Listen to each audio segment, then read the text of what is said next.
My cat is going crazy. Good evening to all YouTubers. I guys know this is good old Professor here, and you're watching the Anonymous Liberty Media Saturday Night Free for All. And my guest tonight is the lovely Genevieve, and wonderful mom of a awesome 4-year-old. And tonight is a roundtable free for all topics, all issues, all moments, all free of thought, exchange of ideas. And if you feel free to comment in the comments below, and let's hit the show on the road here. Now, I mentioned earlier today that now the two topics we talked about earlier today, Genevieve, is that the give and take you mentioned, and the also earlier today I was a casualty of the YouTube censorship. And now I want to get first to the censorship, which has been going on rapidly. There was a channel called the Studio News Network that was hit today over a video that happened 2 years ago. Now, Tin Man was hit this past year, last year, with a copyright strike, which we all know it was due to the Tower of Babylon, and Fox Studios hit the channel of the TWRN channel with a copyright strike over the word Babylon, if you remember. Now, ever since the shooting that happened on Valentine's Day, which is the day of love, which is one of our favorite time of the year, of course yours too. 17 people have died at the Parkland School, high school, where 17 were dead, including 2 teachers and 15 students. They managed to catch this kid, 19 years old. How he got a gun is beyond anybody. I mean, whether it was legally or illegally, whether he used a ID or a fake ID. And now there was a lot of talks and speculation over if there was a second shooter or if his younger brother, who was found arrested by the feds at the home of a friend who took in the boys when their mother died of cancer. Now, when he was caught, they found a gun on him. Now, my question was, in the video that was taken down, was, did the FBI plant the gun on him while arresting him? And which led to my video being taken down, which is my first time in 6 years since I've been on YouTube. And now I would say there's been a lot of censorship over this shooting by YouTube, and which is kind of ironic because, of course, anything what the media wants, they get. So, yeah.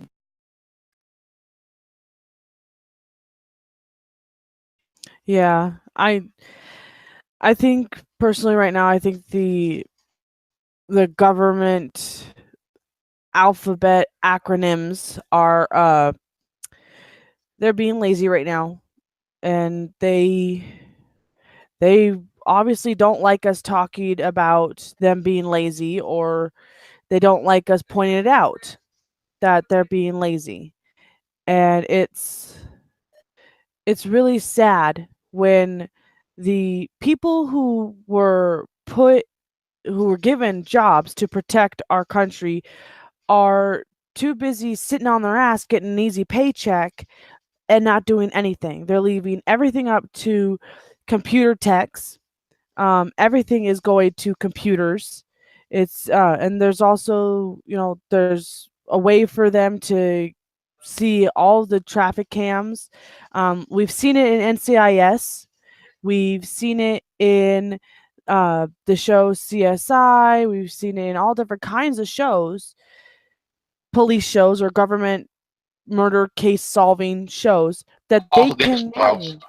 yeah, that they can nail whoever they want whenever they want by just hacking into um our traffic cams, our ATM cameras, our uh laptops, our phones.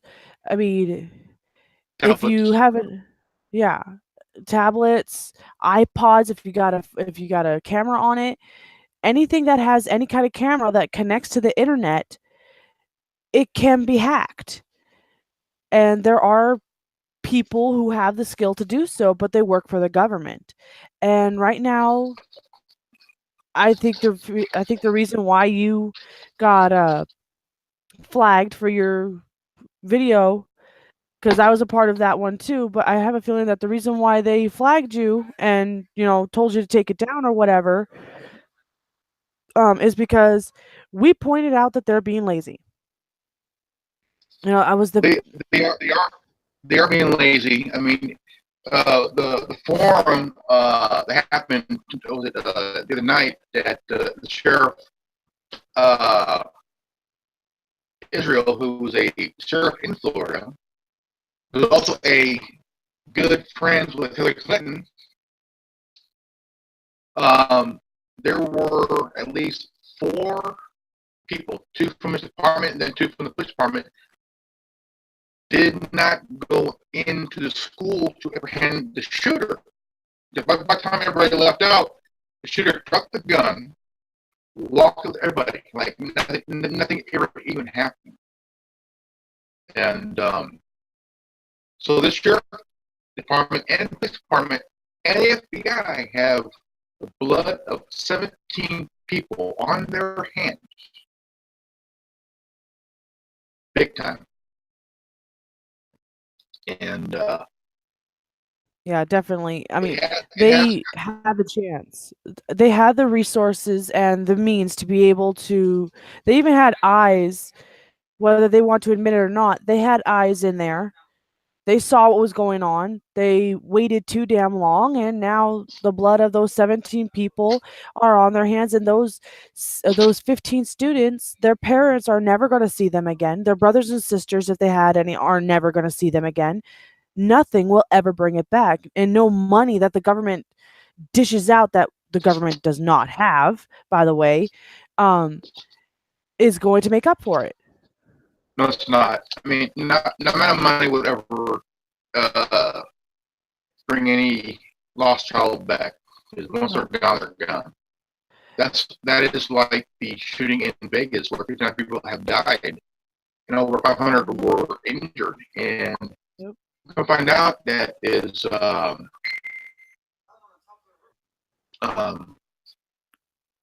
witnesses have died, including the lawyer for Jason Aldean, Yep. the singer. Okay, we got a thing from Jenna. What are we talking about? Getting my computer and printer tonight, so I will. Let's see this. Okay, she says, what time, what talking about, and get my computer tonight, so I don't know yet. Tablet charging at home, if I get anything set up. By the time you all leave, hopefully I can. So That hopefully means that she'll she's come on board. And yeah. Now my question is this: now, 3 out of 4 students that were interviewed on the day of the shooting, they said that there was more than one shooter. My question is this. If there was a second shooter, and three out of the four of these students were correct, okay,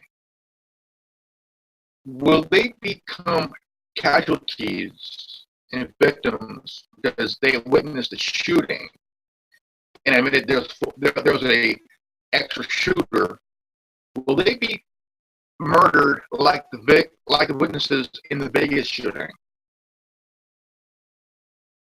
That is a very good question. I mean, with that happening, I didn't know that happened for the Vegas witnesses.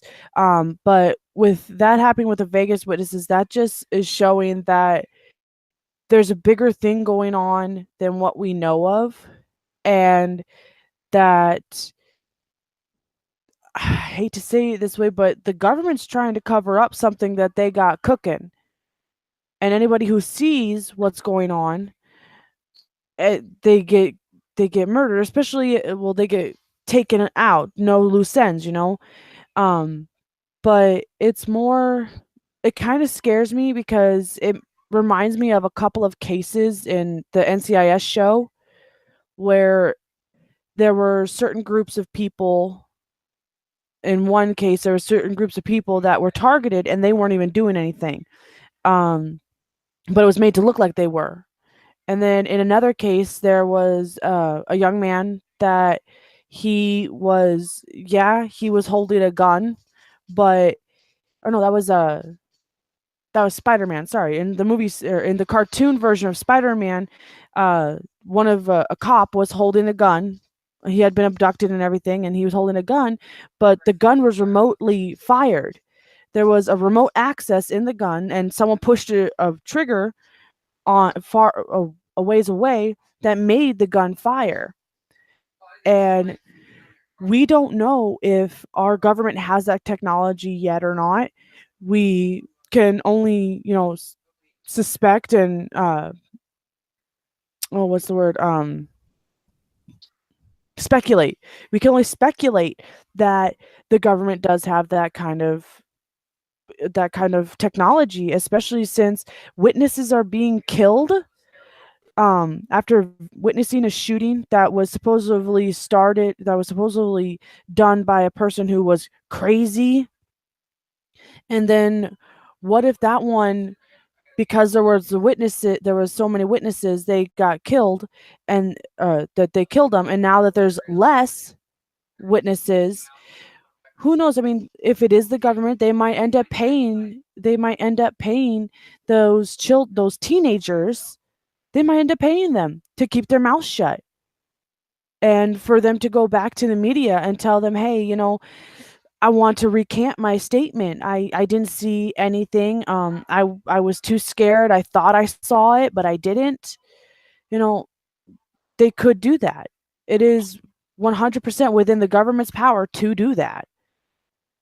There was And four it's students that were in a drama class, mhm, and one of them was a son of a former FBI agent who was there you there, go. and he was interviewed, and he began to lose his line. Took his line, and we all know that there was a few tragedies where they did use crisis actors to throw off the narrative of what happened, like the Boston Marathon bombing. Like there was about two or three people that was there who were also at Sandy Hook, the school, and also there was a few that were at few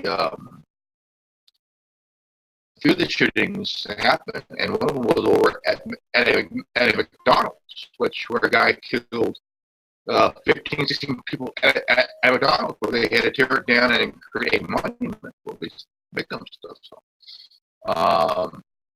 but one of the students was at the forum the other night.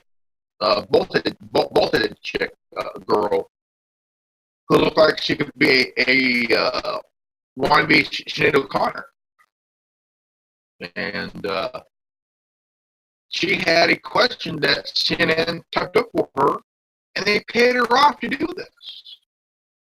They better off to just act so sensitive. So, I mean, come on. They high schools teach drama. Okay, there are teenagers that can do drama without even going without taking the class. They can fake their emotions. They can fake their feelings. But here you got 4 students who were part of a drama class, and one of them was the son of a former FBI agent.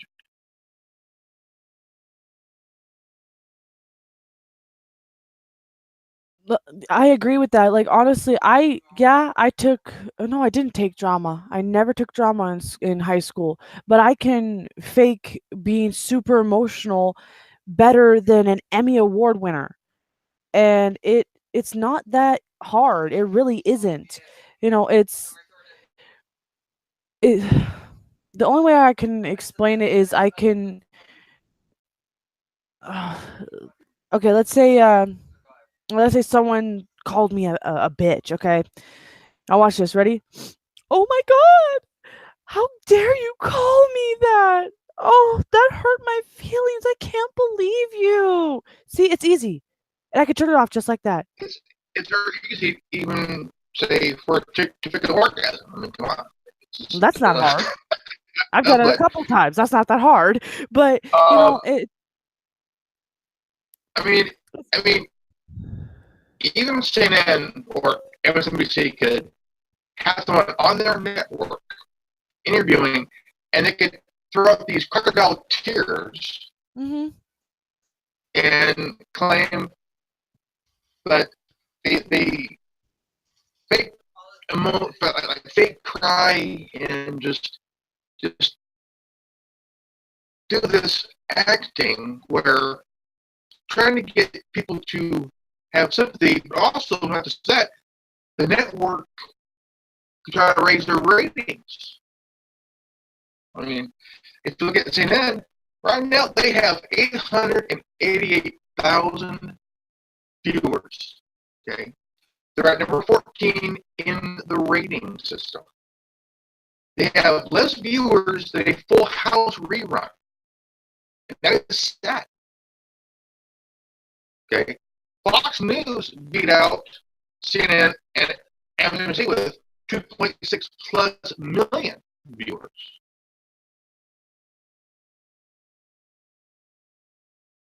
It's sad because a lot of the time the news people, I'm not gonna name any stations or anything like that, but the news people, they will fake stories. They will make up stories, and they take advantage of people who are going through hard times. Like honestly, I'll tell you right now, if I honestly had a situation where, say, my son was a victim of bullying and he uh he got beaten up for it. Now, say instead of me going onto Facebook and saying about it, talking about it, or instead of me going to my friends and talking about it, like you're supposed to do, I mean, you're not supposed to sell your story or anything like that, but you say I was to go to one of the news people, one of the news, I don't know what to call them, but uh, one of those people, one of those stations, and I was to tell them, hey, you know what? My son and I will act really, really upset, and we will give you all the tears you want. We will give you enthusiasm. We'll give you everything you ask if you pay me for this story. And there's people out there who will actually do that. I mean, they will monetize on their misfortunes, and it's not right. You don't do that. It's really wrong on how people would just monetize their emotions, just to throw out these fake feelings, fake emotions, fake tears and whatnot, just for a buck. Now, if you go on YouTube and type up network following a script, each network across the country, they will follow the same line. and you're thinking like the other thing is some people say, and then that term that phrase be like go on to different networks across the country, whether it's local or cable news or whatnot. But it's like they follow the same script at the same time. And I remember as a kid, I used to watch Walter Cronkite, David Brinkley when I was a kid. Dan Bradley before he sold his soul to stupidity. These guys were legends, and they're some that stuck to the true roots of journalism and the news. But nowadays, you got CBS News, ABC News, you got NBC News, you got the three cable networks, Fox, CNN, and MSNBC. That plus you got also the newspapers like the New York Times, the Washington Compost, the Huffington Post, and whatnot. And also you got these internet Snopes and Mike, and who are all liberal left wing news, big time. I mean, you got to think. I mean, thinking like, okay, I'm watching the best news in the world. Bullshit. I don't watch TV as much anymore. I watch YouTube, and I don't watch TV at all. Like, I don't watch TV at all. I won't do it. Like, honestly, if a TV show is worth watching, it will end up on Netflix sooner or later. I don't need to see the news. I don't need to hear about all of the misfortunes of other people and how we're supposedly trying to help and we're just making situations worse. I don't need to hear about that. I have enough problems in my daily personal life. I don't need to hear about everybody else's.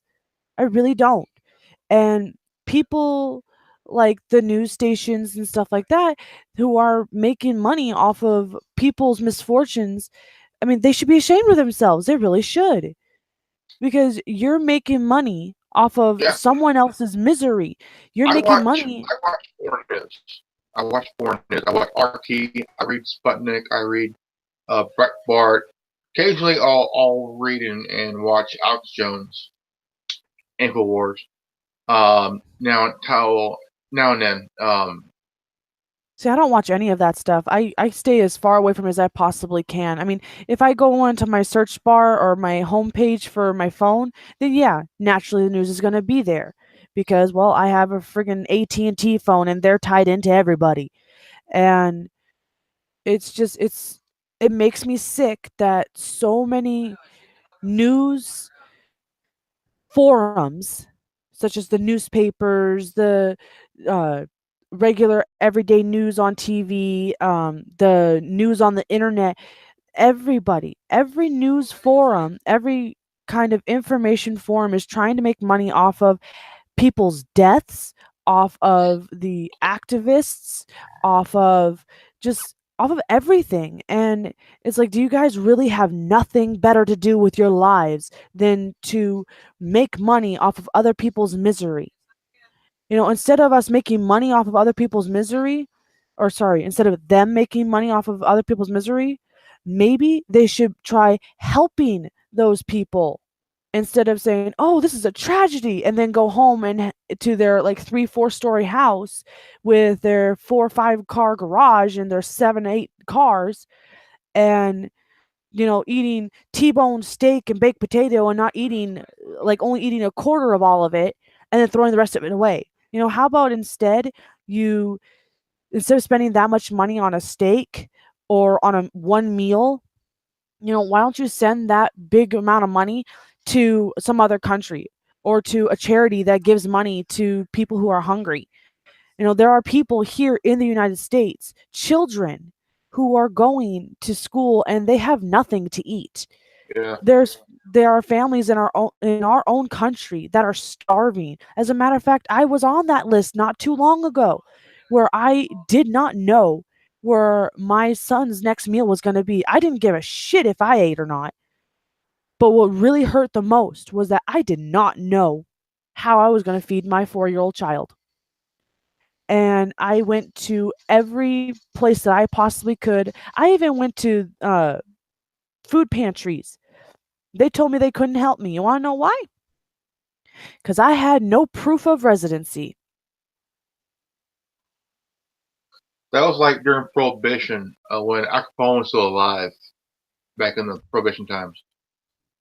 He opened up a soup kitchen Soup? for Small medium. people that were out of jobs, that were they had nothing for themselves because of the banks really screwed them out.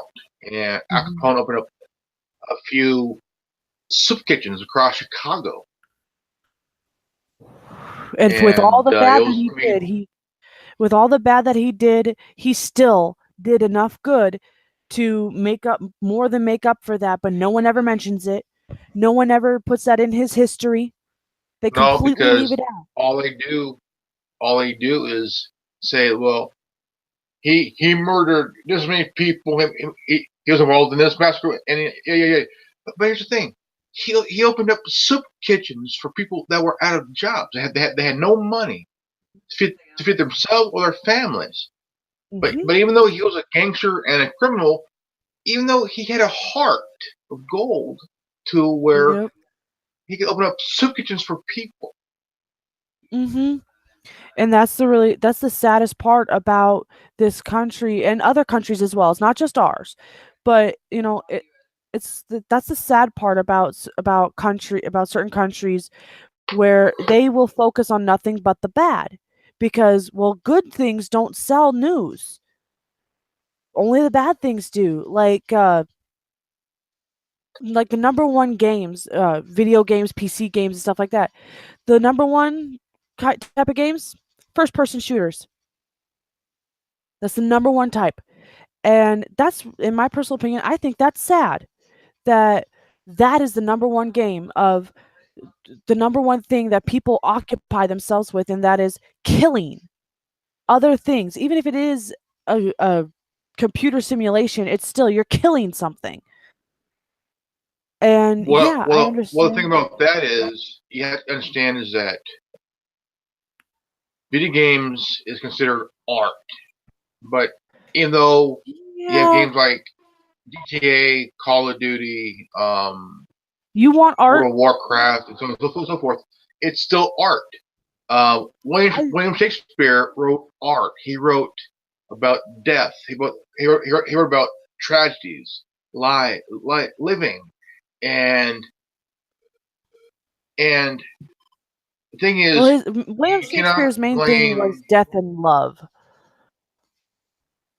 And just like Romeo and Juliet, it talks about suicide, love, violence. It's art, but it's like, I don't really see it as art, but I mean, I know other people do. I understand that. If you understand the storyline in Romeo and Juliet, and from what William Shakespeare wrote, it's all art. It's like Edgar Allan Poe. His books are considered literature, also art in literature. But now, with William Shakespeare's Romeo and Juliet, with that one, I can see the art form in it because he gets descriptive about the scenery. But when it comes to the plot of it, or rather the storyline of it all, in all honesty, Romeo could have avoided him and Juliet dying if he had just talked to, I believe it was the father, the priest, if he had just talked to him. You know, if he actually, you know, instead of assuming, which my dad taught me this in this statement, and that is, don't assume. It makes an ass out of you and me. And that's what Romeo did. Benny Hill saying. And that's what Romeo did, was he assumed. And what resulted? He died. And then when Juliet woke up, he was like, oh, crap, you're not dead? Well, shit, I'm about to die. I love you, though. Bye. And then she turns around and kills herself. The thing is, if you understand about Romeo and Juliet, it's a feeling of loss. Okay, Romeo.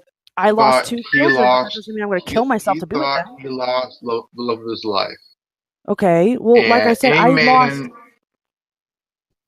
I lost two babies. I didn't even get a chance to meet them. Okay. I lost my first pregnancy in 2009 and then my third pregnancy in 2014. I lost those two. But that doesn't mean I'm going to go ahead and kill myself to be with them again because, well, I just want to see them. Yeah, I do. I want to see them and everything. I really do. I wanted to be able to hold them and meet them and give them hugs and kisses and watch them grow up.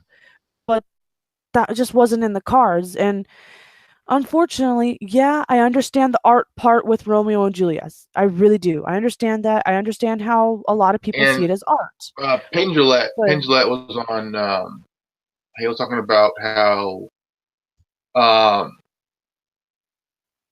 how video games are. Well, there's been this study, this fake study, which has proven debunked that video games lead to mass shootings. Okay. Now, see, I don't think the now, first person now, shootings now, lead to the way mass of shootings. it, I really don't. the way of it is that it had nothing to do with the shootings themselves. It has to do with the person that takes the virtual reality of it, and Hmm. in their minds, it's real to them. Okay, Yeah. video games, comic books, movies. Yeah, see, that's why I said, I don't blame the video games for, mass shootings. I really don't. That honestly depends on the person playing's mental stability. If they're mentally unstable, then playing a first person shooter game is not a good idea because if while they are playing probably nonstop because they're trying to escape, whatever, they're going to end up getting so angry because they're going to, after a while, they're going to see those people who are what they think is attacking them. They're going to see their faces on the game. And sure, soon enough, that's not going to be enough anymore. There was a episode of Law and Order SVU that Hmm. pertained to this, Yeah, I know. uh, I watched it. and But I they think they debunked kind that of because they proved that the criminal who the person the suspect who was doing it they proved that he was not mentally stable. It turned out that he was a um mental patient at one of the hospitals that had escaped, and his way of escaping after taking his medicine was playing the video games. So to him it became real, and when he got out of the mental hospital, that was when he started shooting. Now, there's also been, live real life studies about it, and that is, yeah, mentally unstable people should not play that stuff because to them there's no set time of when it becomes real to them, but it does eventually. Whereas people who are at least they're a little bit more stable than the extremely unstable, that doesn't happen. And it's the same concept with guns, which this ties into the guns and the give and take and all that stuff. And because, you know, that young man who did the shooting at that school in Florida, was it? yeah. He, I don't remember it being said that he had any history of mental health problems. Well, it found out that he was on psychotropic drugs that he was Okay. on, So he was on. and also he had this idea of wanting to become a professional school shooter. Okay. So he was mentally unstable. All right. So that blows my thing out of the water real quick. That part out of the water. But the point is But that also, he was reported to the FBI mm-hmm, not once, not twice, but three separate occasions. mm-hmm. The FBI didn't do anything. They did not even investigate this young man, 19 years old. And they should have. They really should Yeah, have. And that's not anything against the parents. It's not because the parents didn't raise him right. It's not because the guardian didn't raise him and his brother right. It's not because of that. It is just simply because that was his way of coping with his mother's death. Um, that stuff hits us hard, especially if we have a close relationship with one parent or the other or both. Look at Bruce Wayne. He had a very close relationship with his family. And he didn't go completely psycho and go kill people. He became a vigilante to get revenge for his parents' death. And he saw that there was a need for him to not just get revenge for his parents' death, but to help other people keep that from happening to them. Now, Yeah. that could have, I mean, that could have easily been the young man who, did the shootings in Florida. It could have easily been him, but he dealt with it in a different way. And that's just how it is. A lot of people deal with things differently. Um, and, a lot of people, there's no right or wrong answer to what happened or why it happened. There's no right or wrong answer. It happened. And I mean, people need to realize that we have over. Also, there was a list of shootings that claimed that it was that the shooters used AR-15. Now, let's go back to 1966. The shooter was Charles Whitman, okay, a former, now deceased, Marine sniper. He took a knife and killed his mom and wife with a knife. Mm. And he had automatic shotguns. He had a long barrel rifle, and he had handguns, shotguns, and a rifle. And he chose a And knife. he first he used a knife to kill his wife and mother. He went to the University of Texas and he went to the top of the tower, and he killed 18 people, including a unborn child. And when he was finally gunned down, they did an autopsy. Mm-hmm. And found out that he had a tumor that was the size of a baseball in his brain. Which was putting pressure and cutting off circulation to certain areas of the brain, which can cause things like psychosis to happen. Like, honestly, for me, okay, here's a perfect example. Okay, when I was 5 years old, I had a huge, like, the doors that were like this thick and they folded over. Well, I had one that was folded over like this, so it was basically this wide. The corner of it came down and hit me on the back of my head, which caused what the doctor said was a chemical imbalance in my brain. Now, this chemical imbalance, it could have done a number of different things, but instead it made it so that I see and hear things and can touch and feel and all different kinds of, like, I can interact with things that other people can't. And at first I saw it as a curse. I didn't like it. I was 5 years old. I was seeing things that my family couldn't see. I explained them in great detail, and my family thought I was crazy. And that wasn't the case. I wasn't crazy. It's just the chemical imbalance that was created from the door hitting my head caused my brain to unlock a certain area. Now, for Mr. Whitman, a baseball's about this big, people. Okay, it's huge. All right, it it can cause a lot of damage. I mean, if you actually look into the design of a brain and then put something the size of a baseball inside there, you're going to see that a lot of places are cut off. A lot of areas of the brain will die because they are having pressure. It also causes a massive swelling in the brain where there's pressures on the skull itself, and I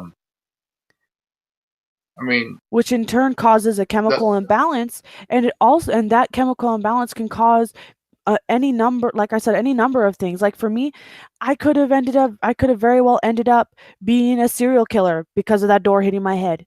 And it wasn't anybody's fault. It just happened.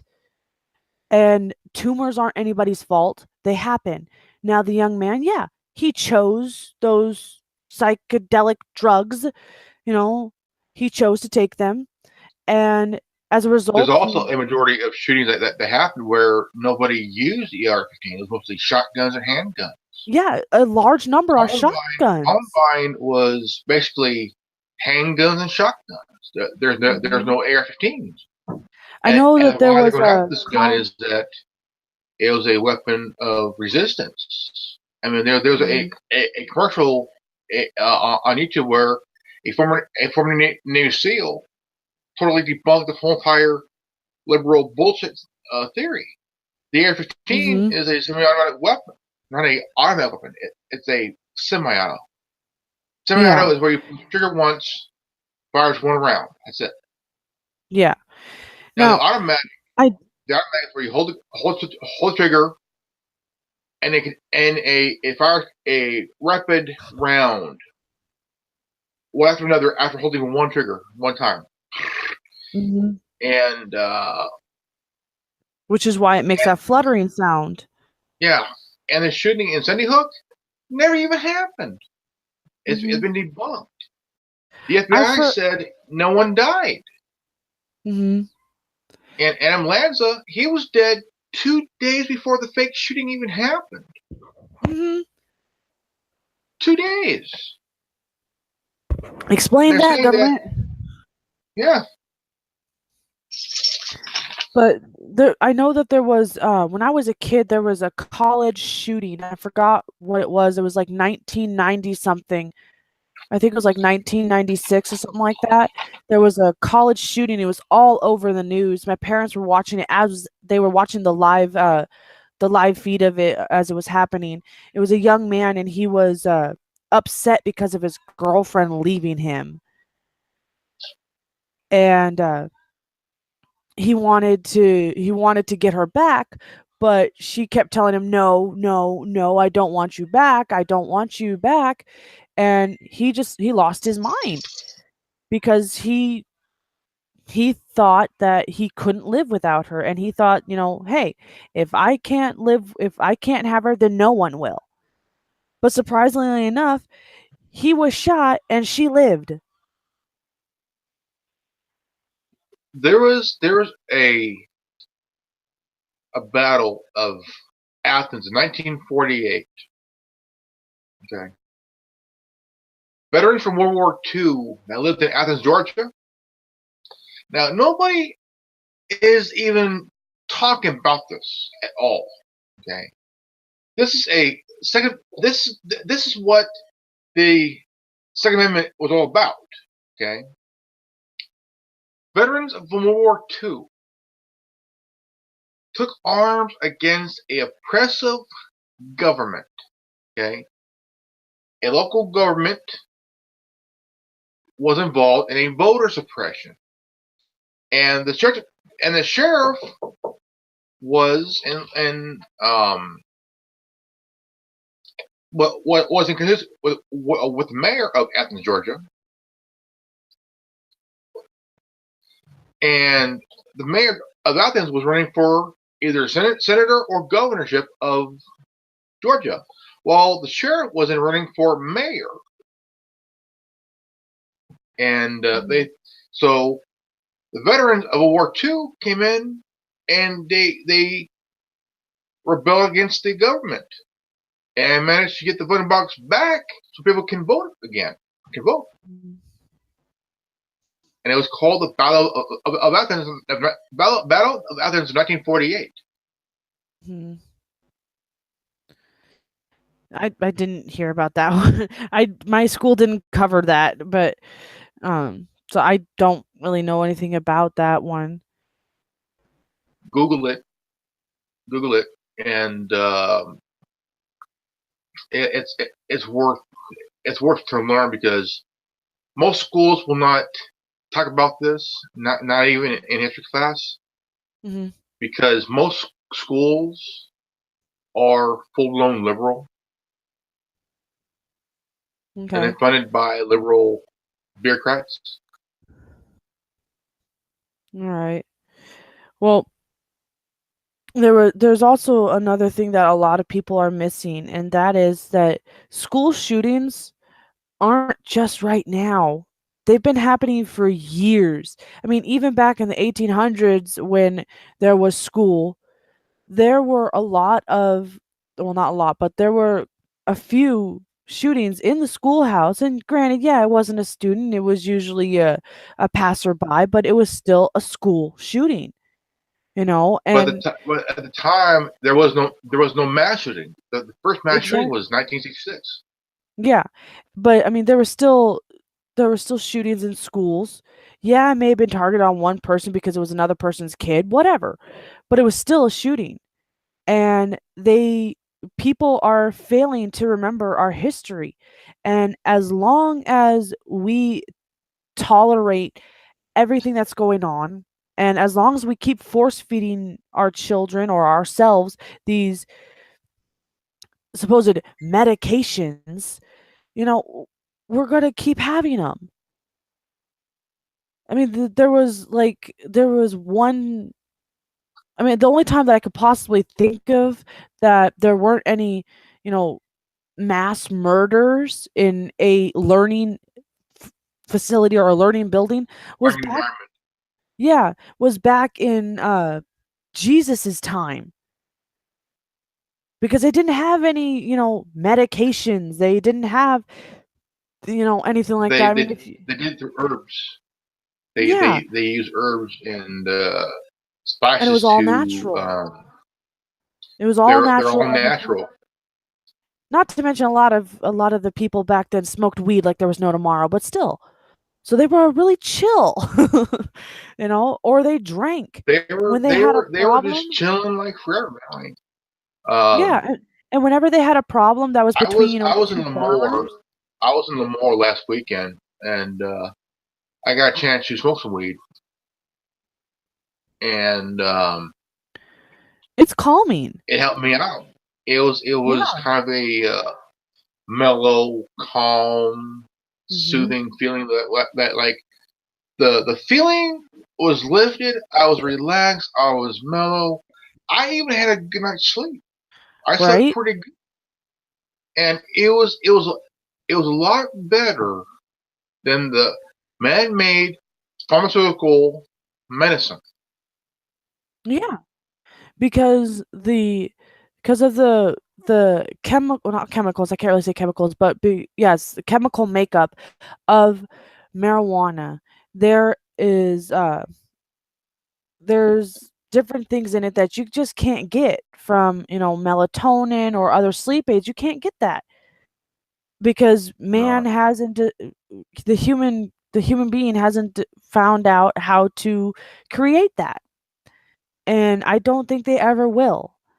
But the point is that back then, when they had problems, when there was two farmers that had a disagreement, you want to know how the way they settled it was they said, okay, you know what, let's sit and talk.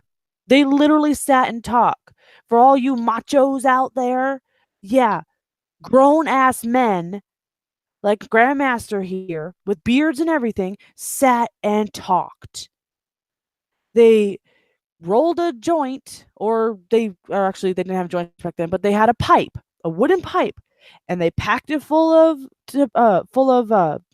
marijuana.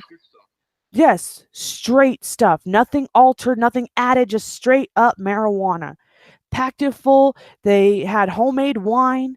They tossed several steins back Yeah, sitting on and a smoked. campfire, sitting around a little fire, just Hmm. talking, They just sat talking, around a fire and talking, saying, okay, this is why I think this. And the other person says, okay, well, I think this because of this. And they sorted it out that way. We need to go back to that, not necessarily the weed and the wine, but, we need to go back to talking. Back then, children, I still say they we did should do a little chores. talking with the wine and weed. I agree. I think we should, but that would be awesome. I would love to be able to sit down with my what's it oh my gosh, I can't think of the name. My nemesis. That's the only way I couldn't think of it. Which would be my brother's ex fiance. I would love to sit down with her, smoking a doobie and drinking. Well, Should I be won't. I nice. won't drink wine. I hate wine, but drinking a beer or something like that, or even ale. Here's a known fact: wine is good for you. Oh, I know it is, but I don't like the taste. It tastes Wine is very good. horrible. So is beer, as long as you don't drink too much of it. Hey, I like the Something taste of in beer. the beer is pretty good for you if you kind Yeah, the of hops. like not overdo it. Same with Mhm. wine. Wine Yeah, is good for but see, I don't a like the lot of taste things. of wine. I don't like the taste of wine. That's the only thing is there's a lot. There are a few people. There are quite a few people out there that really don't like the taste of wine, even though they say, "Oh yeah, it comes from grapes." Well, yeah, but it doesn't taste like grapes, so I don't like it. The best wine is here in California. Oh yeah, I know. I Marlot, used to live there. Chardonnay, Ooh, the uh, Chardonnays out there. Oh, I California like to drink the Chardonnay. red and the white wine, Mhm. and Ooh, I or and California Zinfandel. I also like to drink tequila. Tequila is Mm. also something that's good for you. Oh yeah. I mean, of course, hangover is pretty good, nice, but and I've never medicinal had a hangover. purpose of tequila is that it could clean out your kidneys, it could clean out all that shit. Yeah, And yeah, but too same with much of it can wine. destroy them. Yeah, but too Oh much of yeah, it can destroy them. But no, they're it's still like this does all of this stuff does tie into the give and take because you get what you give to the country. Like the government right now, they're not exactly giving us all that much. So what we do take from it is nothing but negativity. They're giving us negativity, so we take the negativity. yeah. Now, if the That's government like was the to give us veterans positivity, when they serve, they're giving their loyalty to the country, the Constitution, and they're giving their lives for the yeah, country. and then when they get out of the military, they there's nothing for They get them. I mean, nothing. They're called baby killers. yeah. Well, out First, here in people Nebraska, that's are not all the gung case. ho because they're going in to fight for the country, but when they get come back, all that gung ho ness and all that excitement is gone. Mhm. It's gone. Yep. You know. Well, I Um. will have to say this though. I will have to say this. Here in Nebraska, Iowa, the middle of the United States, they will give a job to a veteran before they give it to someone else. Whether the veteran is qualified for it or not, the veteran gets the job first. Yeah. Like my brother just got out of the Marine Corps, and within a couple, I think it was like within a week, within 2 weeks, he now has a job. Wow. Yeah. And he has a job at a casino doing security. And he will be starting as soon as he gets his driver's license updated. Nice. Yeah. Um, My brother-in-law, he and my sister worked at a casino in Oklahoma, in Hinton, and they're working pretty good, working a good wage, and mhm, whatnot. He left the casino to work for the city of Hinton, Oklahoma, mhm, because if you work at the city, you get paid more than you do at the casino. mhm. My sister Yeah, I know. left her job at the casino and went back to working at a convenience store. Mhm. Same job that she had before, and um, but all the money you make at a casino, it's good, but it's not that good. Yeah. You're thinking, yeah, I'll make all this money, I'll make a lot of it all. Bullshit. It's Yeah. all bullshit. It is Okay. because unless you're handling the registers as a cashier, you barely make squat. My brother, yeah, he's going to be working security. He is going to be getting paid I believe $12 an hour for it. Um I could be wrong. I'm not 100% sure cuz I don't ask that of my brother. But the point is that he's making less. Well, it's still more than what he made when he was in the Marine Corps, but it's a little bit less than what he needs to live. And that's the problem is that, yeah, veterans get hired first, but they have to work harder to get the pay that they deserve, to get the pay for them to live. And again, that ties into the give and take thing where, if you give the veterans, the proper pay for them to live, then they will take us to new levels. Because my brother, he's 24 turning 25, and he's he's a very, very smart young man, and he's he deserves to be paid more than like $12 an hour. He really does. He served our country, and watching after a casino is a lot easier than watching over your your fellow Marines in a foreign country where all of the locals there want to kill you at any chance you get. He comes back here, works security at a casino, and it's like, okay, this is easy. He walks around, and that's it. Also, what our troops are doing over there is also guarding a poppy crop in Afghanistan. Hmm. That's where And they get the heroin from, is the poppy crops. Is um, the CIA takes these crops and then bring over here and make the heroin to sell on the streets, and the Mhm. banks launder the drug money. Yep. And that And it's now, really sad. one of the things I would like to share with you and the viewers here.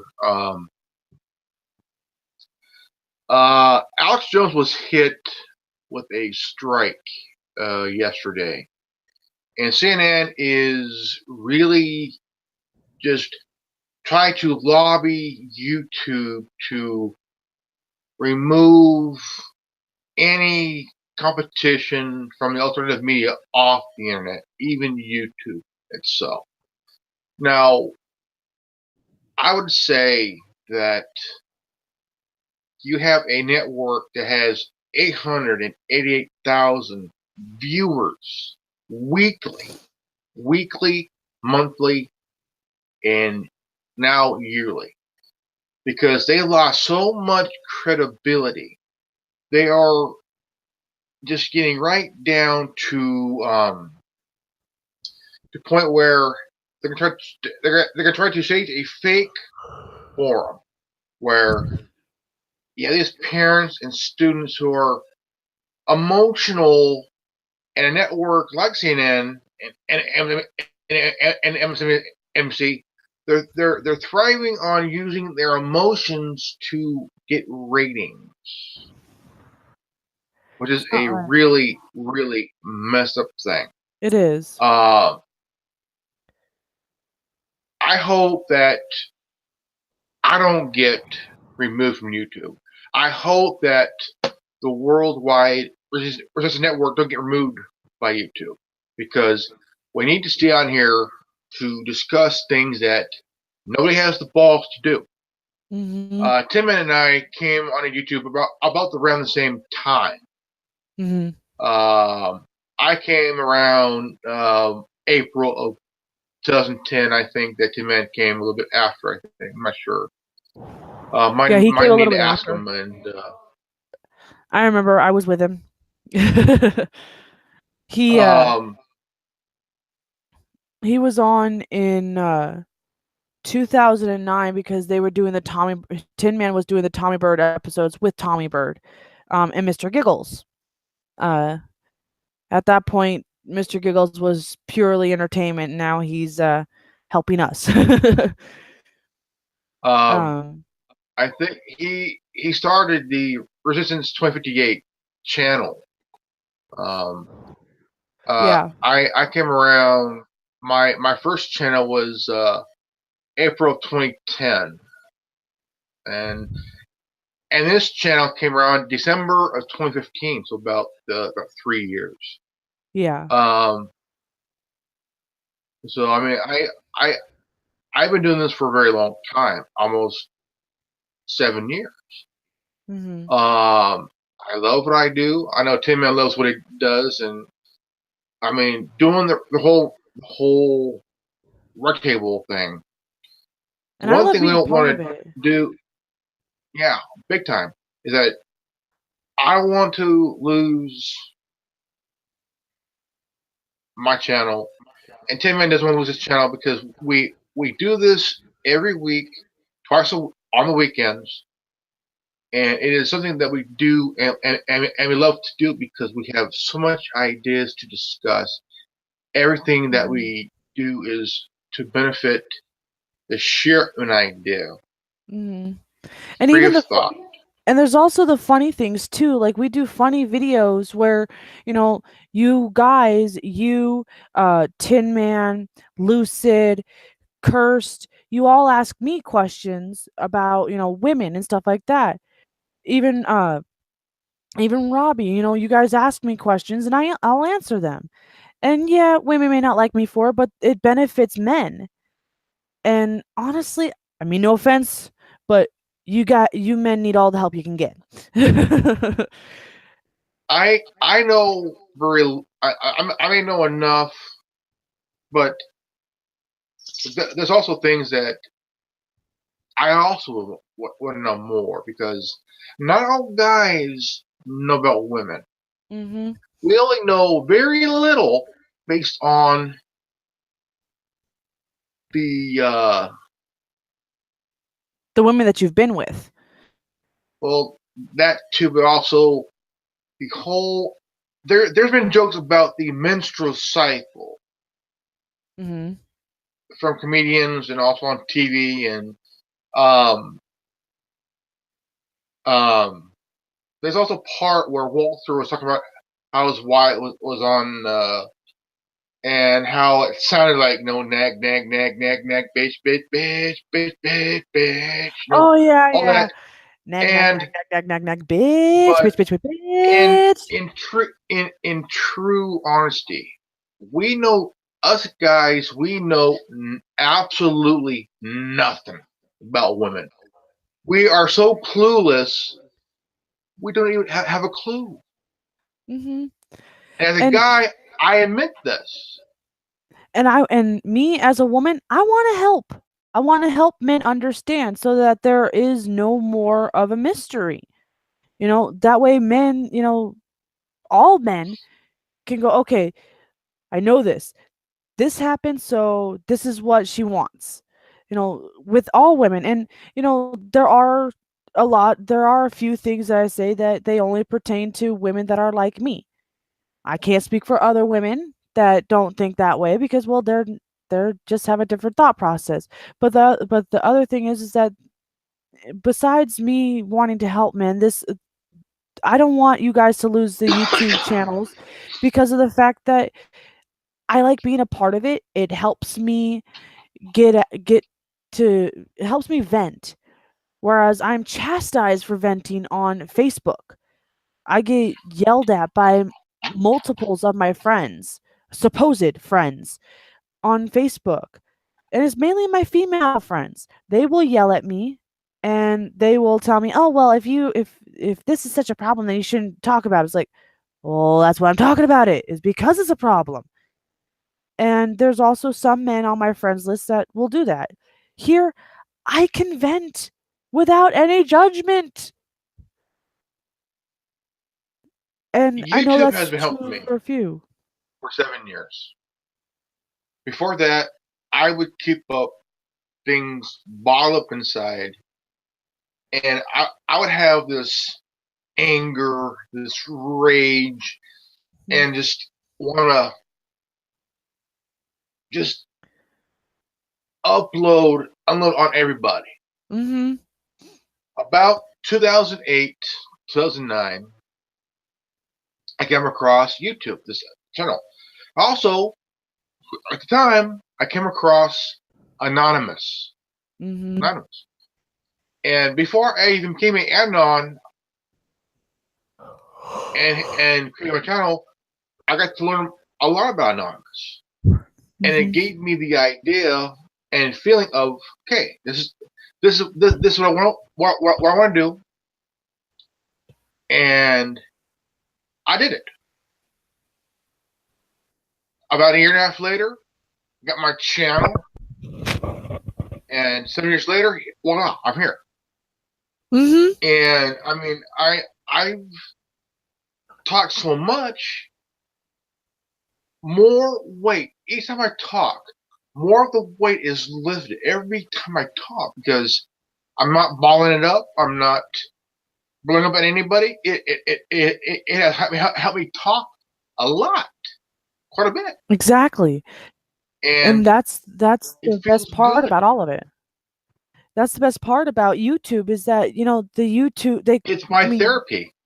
yeah, it is. It's a form of therapy and it is awesome. It works. If the government wants there to be less shootings and stuff like that, then, instead of, saying, "Oh, don't do this, this, and this," why don't they say, "Hey, why don't you go vent on YouTube and you can get feedback, you could get advice, you can get the help that you need, and it doesn't cost you a dime." Now, just talking to a shrink, it's about two, three, $400 an hour just to talk to the son of a bitch. Uh-huh. And there are some shrinks that one I'm related to that for her to talk with her for an hour, it's $500 an hour. And that is a lot. I mean, there's also other shrinks out there that they charge like $1,000 an hour, especially for marriage counseling as well. Like honestly, the best marriage counseling would be for a married couple to sit in front of the in front of a camera and just talk.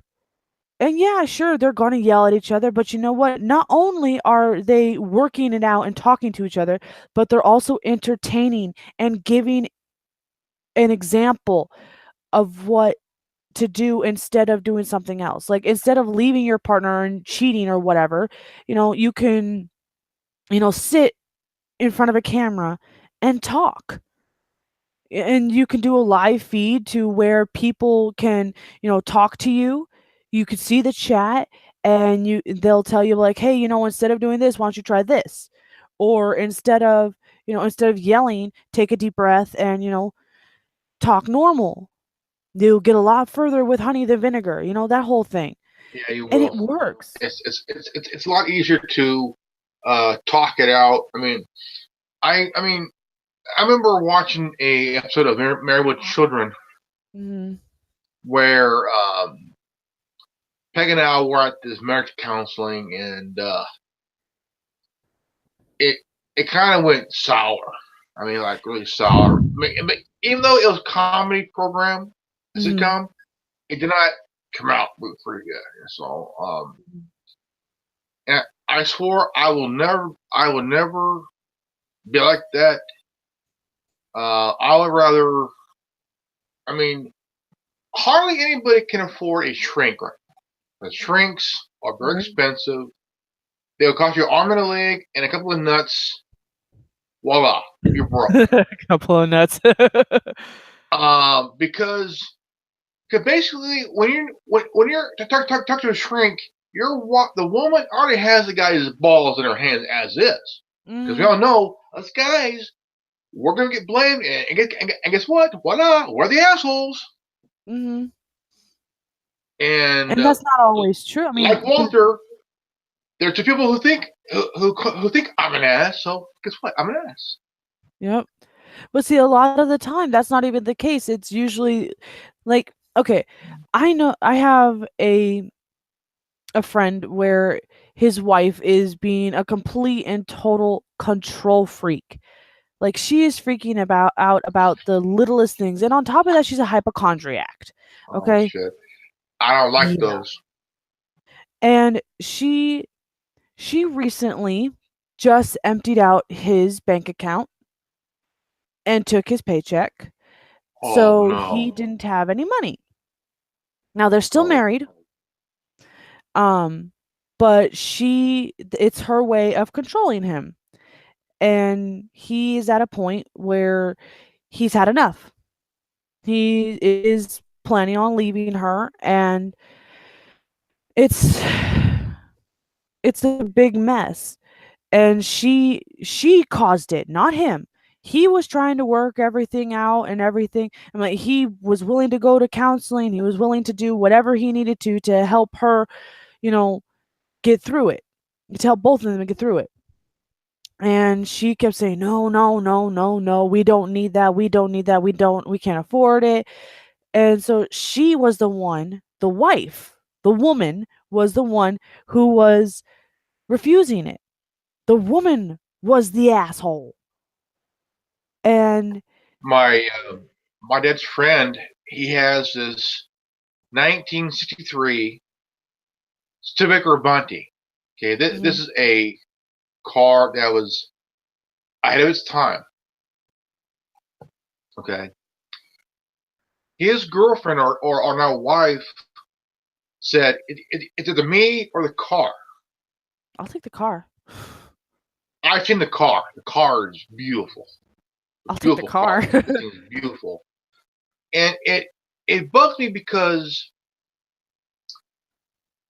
why are women so jealous of an object like a car or a motorcycle? Give me a I second. I mean, gotta close my bedroom door. Hold on. Give me a second. okay,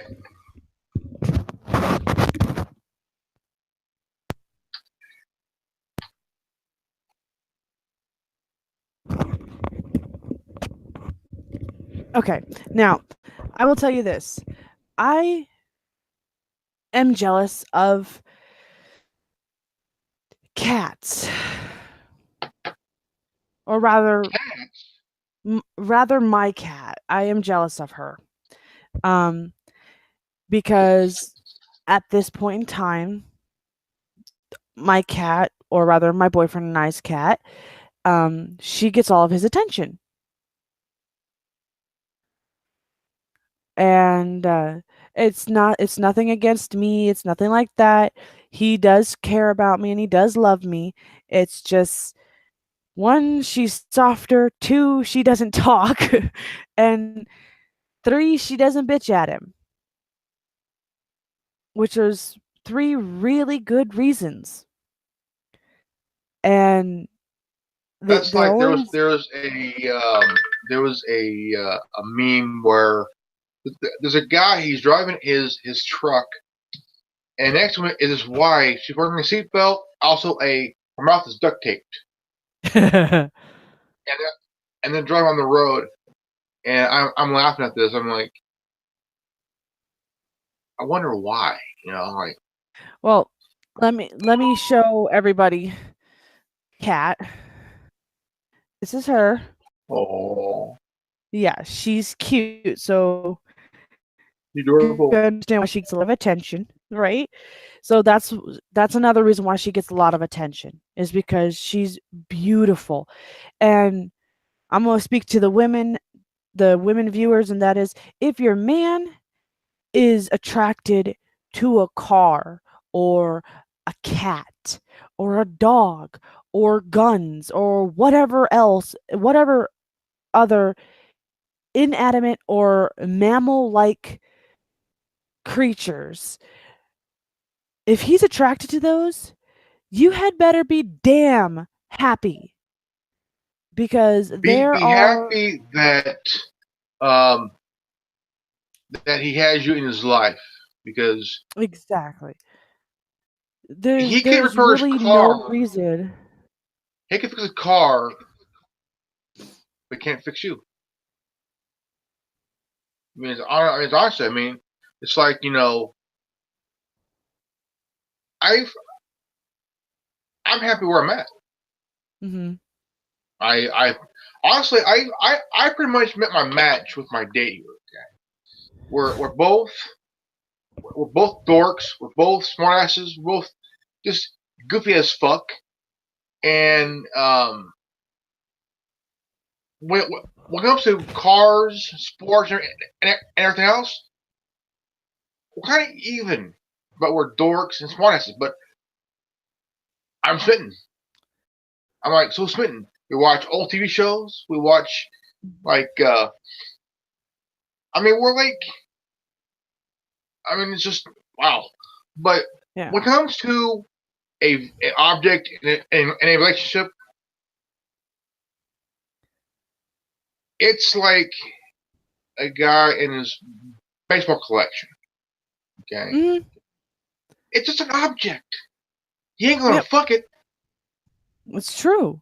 He'll be fucking you, making Mm-hmm. you go, oh, yeah, there, right? Yeah, You know, I mean, exactly. it's pretty And much that.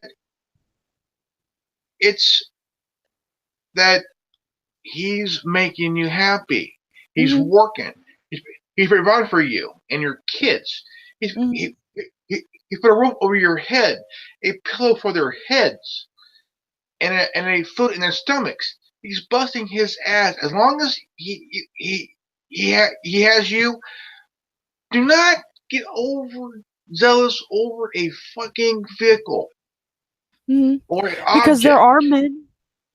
Because when a woman has a man or is with a man that is, as you have said, smitten over an object, it's better that way because then with that object, he is not going to cheat on you, you know, No, and he chose you to share that object with. Even if you may not be able to touch it or anything like that, but it's still there. He's still letting you see it. He's letting you be around it. And when it comes to men and their objects that they absolutely love, that really means something.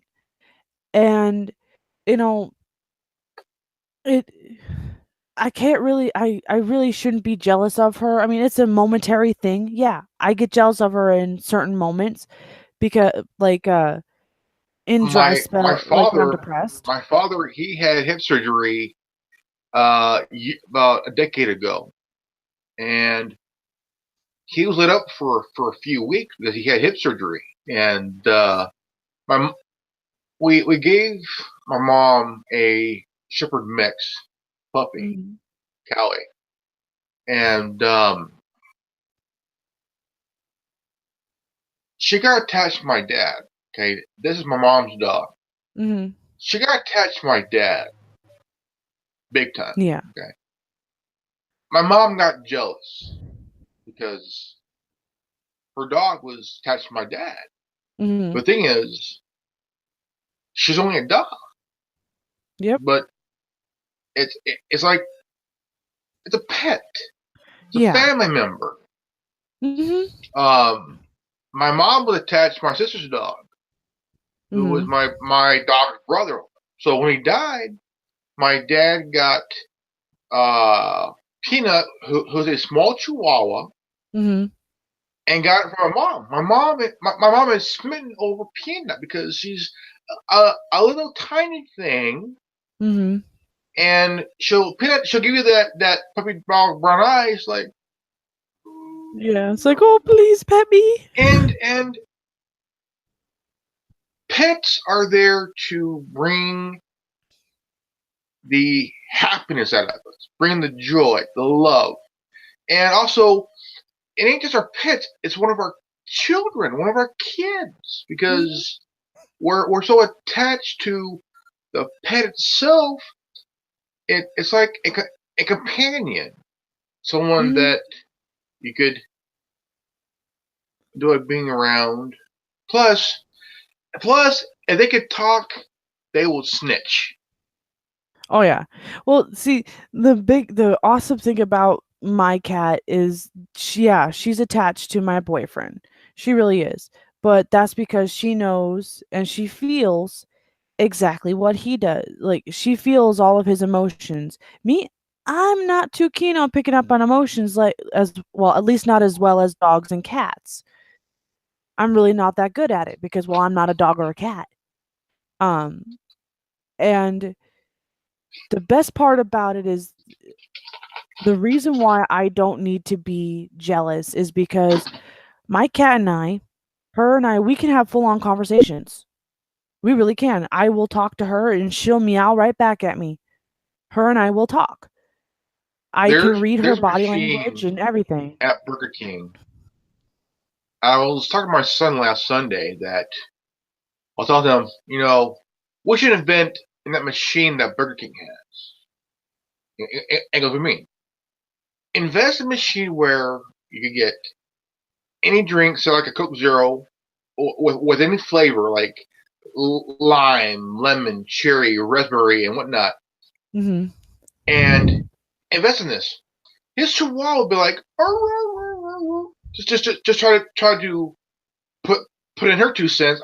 I'm like, shh, chill. I'm talking to Shane here. So I'm Mhm. talking. It is so funny. It A little is. chihuahua putting her own 2 cents. Exactly. And That's they what my do mom. understand us. A lot of people say, "Oh yeah, animals don't have any feelings." Yeah, they do. Yeah, I Animals do. do cry. Dogs and cats, they cry. They understand us. They are so smart that they have us humans, believing that Figured out. they're dumb. Yeah, that they're dumb, and they're not.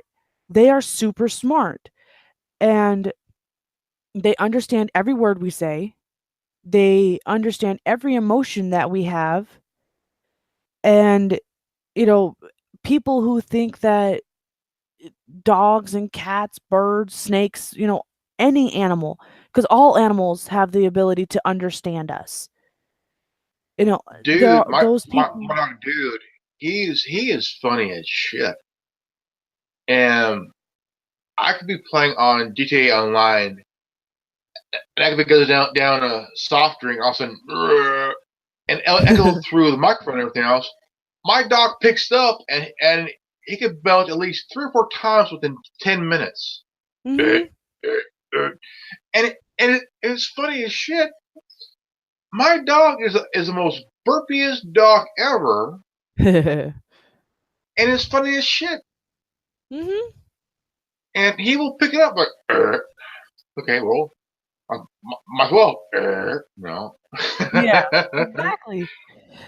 And, and another thing is that my boyfriend, he's out in the living room. My cat's here with me. And so, I mean, the point about, women getting upset about men having their objects, it's ridiculous. Women should not be getting upset about it, because there are men, like my ex-husband, for example, who his object was guitars. And then when the guitars weren't, I guess you could say, satisfying him anymore, he went to other women, cheated on me. I don't know how many times. I only caught him 6 times. Um, That's a question I've been wondering. Why do people cheat, men and women? I don't Because know. the thing is, I mean, I asked this question to a chick that I was dating off and on for about a Mhm. month. Yeah. Um, why do I mean men are always blamed to be the cheaters? Oh man, all men cheat. All men bullshit. Not all men cheat. There's women Women who women cheat too. It's about even 50-50. Mhm. Okay, the divorce rate in the U.S. is high. Mhm. Marriage rate is low. Okay, Mhm. now it seems that people would rather have partners, just sexual partners. Um, just having that. Oh, you know. Um, Mhm.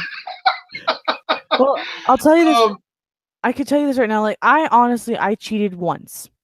In the entire time I've been dating since I know this is gonna sound really bad, but in the entire time I've been dating since I was 10 years old, so almost 19 years, it'll be 19 years on April 2nd, I have only cheated once in all that time.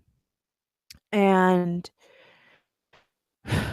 I cheated because the man that I was with, or sorry, the boy that I was with, because he was immature, so I can't really call him a man, but he was abusive. Not physically, but mentally and verbally, he was abusive. And he, Tin Man and Lucid would know who I'm talking about, but um, he would make me feel bad to the point where I would do his chores for him. Like I would clean his mom and because I was staying with his mom and dad and him.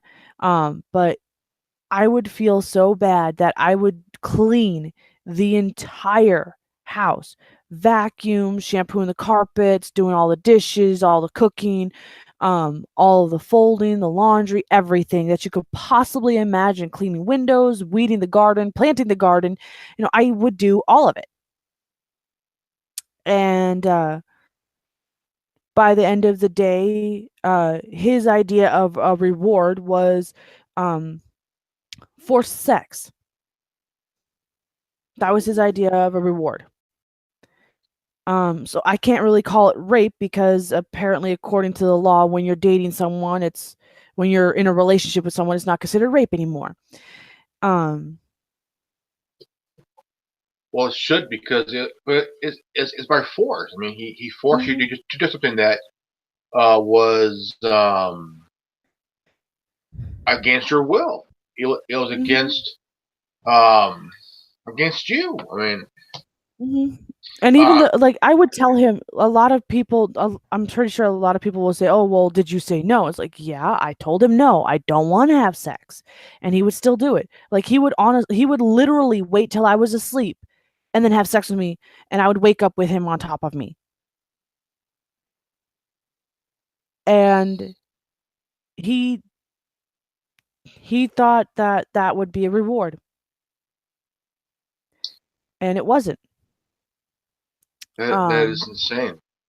It's insane yeah. because I admit that I cheated a couple times. Hmm. I mean, I'm not proud of it, but Me neither. uh, why I did it, I have no idea. I mean, Well, but thing is, there's times that I have and knew why I did it, mhm, but also the reason that also people do it is that they're not getting the love, they're not getting mhm. that love from I bel I their think partner, their somebody. I think I talked about this with Tin Man once before. I don't remember who. Oh, it was a Tin Man and Drummer Boy, and we wanted John Connor in on it, but he couldn't do it. He was busy with something else. I think he was working or something. But we had a conversation about it, and I had brought it up. I don't know how I brought it up, but I brought it up, and I brought up this thing called skin hunger, and that's when a person is deprived of physical contact for an elongated amount of time, that when they're a loyal person and they believe in just one person, that's it, they will end up getting skin hunger. Because I ended up getting it uh not too long ago. I ended up having skin hunger because my boyfriend, same one I'm with right now, he wouldn't touch me. He wouldn't hug me, he wouldn't kiss me, he wouldn't hold me or anything. I would eat dinner alone. I would, well, not really alone. My son's there, but he doesn't really count in that kind of situation. But I would eat my dinner without him. I would shower without him, even though I offered for him to come and join me. He wouldn't do it. Um, I traveled each and every avenue that anyone could possibly think of, even some alleyways, um, to get him to touch me. I mean, even if it was just holding my hand, I tried everything I could to get him to do it, and he wouldn't do it. Well, that's what skin hunger does, is it causes you to basically go temporarily insane. Not like insane like, whoa! No, insane like, okay, you know what? Fuck this. And you go and do something stupid. And that would be that could be one of the many different reasons as to why people cheat. And not just men, because yeah, I will admit this, women are a big big contributor to skin hunger. And women think that they're using that as a control tactic. No, they're using it. It's not really a control tactic. It's just driving your man insane when you refuse to touch him.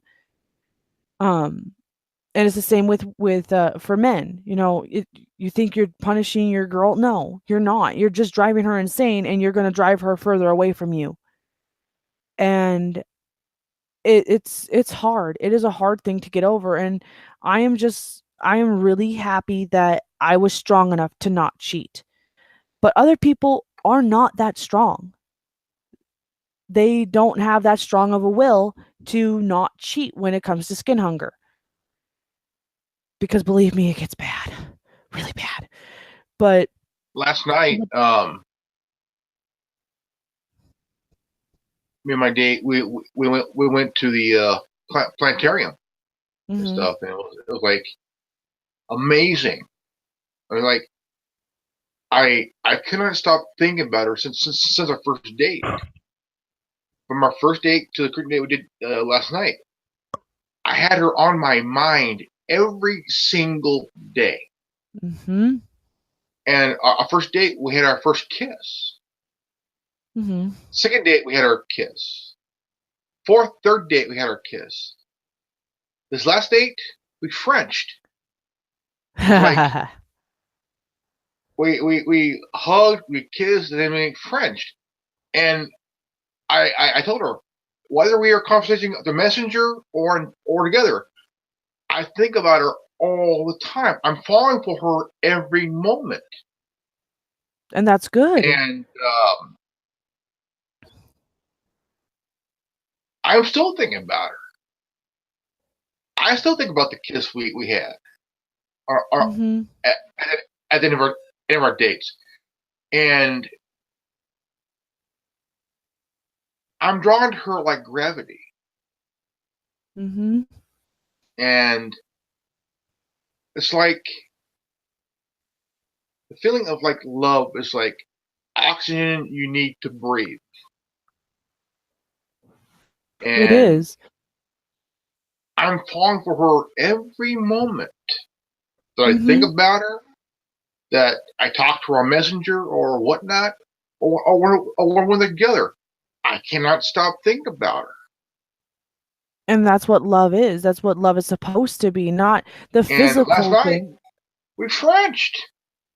I know, it's awesome.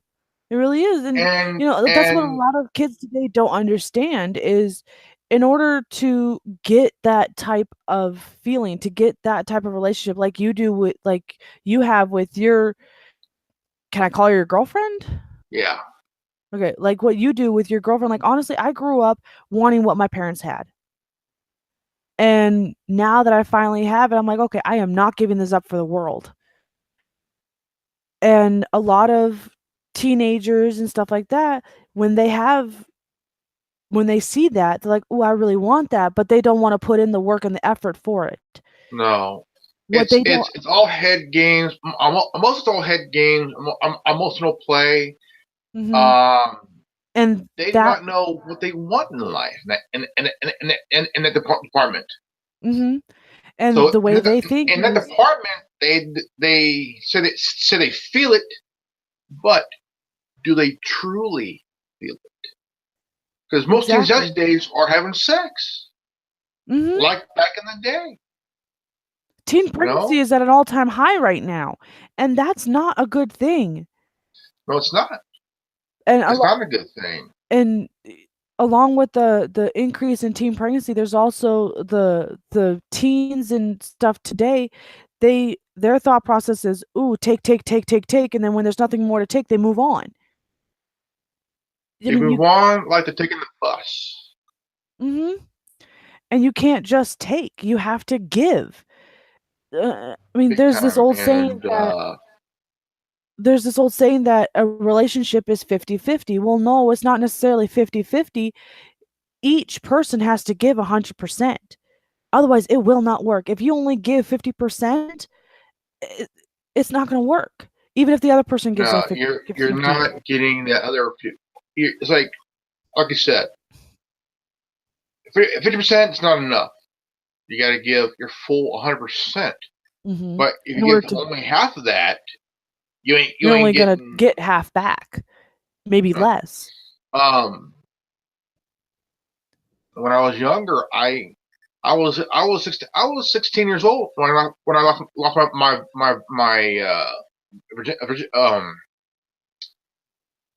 lost my virginity. I was 16 years old, Hmm. 16, and this just the thought of it, I should have waited. I should have waited. I was 16 when I first got laid, and at 16, I mean, you don't know. As a 16-year-old boy or girl, you're like, is this it? Is Hmm. this it? Or it's, it's like a It hunger is, and that you can want last more. forever. You want more You of want more. something You that need you're. more. And this Yeah. is why there's a lot of sex addicts these days. Hey, leave my personal life out of this. Um, but the ones I'm who just can't joking. control themselves, like Yeah. um, See, I actually have a story. Well, not a story, but I actually have a example of that. When when I was a teenager and I was in high school, I was dead set on waiting to lose my virginity until I was married. Well, I started dating a guy when I turned 18. I started dating him, and I told him that I wanted to wait, and he was already a sex addict. Well, when I told him no, he just couldn't handle that, and he raped me. Now, mind you, back in those days, I was super, super freaking skinny, and I had super long hair, and I was a very good-looking young lady. still are. Thank you. Um, but I was better looking then than I am now. There we go. That's better. Not putting myself down there. I'm just saying I was better looking then than what I am now. But the point is that he was so addicted to sex that he couldn't handle one person, one woman telling him no. And even if it wasn't me, it would have been someone else. It would have been another woman. It would have been another girl. And I still remember the song that was playing when he did that. And now every time when I hear that song, whenever I hear the song, I have to go outside where I can't hear it anymore, or I have to put on headphones and block it out. It was it's Kryptonite by Three Doors Down, and believe me, I loved that song before he raped me, but and I still like it at times. Like if I hear the music of it, but not the words, I'm fine because the funny thing is that he was singing it while he was raping me. So I don't have a problem with the music part of it. It's the words. The instrumental is Yeah. better. I don't have a problem with the instruments or the beat. It's the words. As soon as I hear even two words of that song, I I get brought back to where I see his face right in front of me, right above me, and the pain I felt when it was going on. And there are fewer and fewer females and males out there that are willing to wait until marriage because of a lot of times it's because of peer pressure. I waited eight. And I waited 8 years because after my son's mom and I split for good, mhm, I mean, I dated. I dated my sister's husband's ex-wife. We dated. We had a sexual relation while we were dating and stuff like that. And after that, I dated a older woman Mm-hmm. who was about a decade older than me. Mm-hmm. We had sex. I Mm-hmm. mean, this was the first time that I ever had sex with an older woman. I was Mm-hmm. 33, she was 42. Myself, and it's like, so this is what an older woman feels like. Nice, all right. But after that, I swore that I will wait until I feel right, Mm-hmm. until it's right to date again. So for 8 years, I waited because I felt, you know what, I'm going to wait for a while. I mean, I don't feel I want to put my life on hold for a while until I'm ready. Mm-hmm. I put my attention to my son. Yep. I put my son first before myself. Mm-hmm. And over time, my son would say, "Dad, you need to find somebody, man. You need to find somebody and get laid, dude. Come on now." And this is for Your my son, son.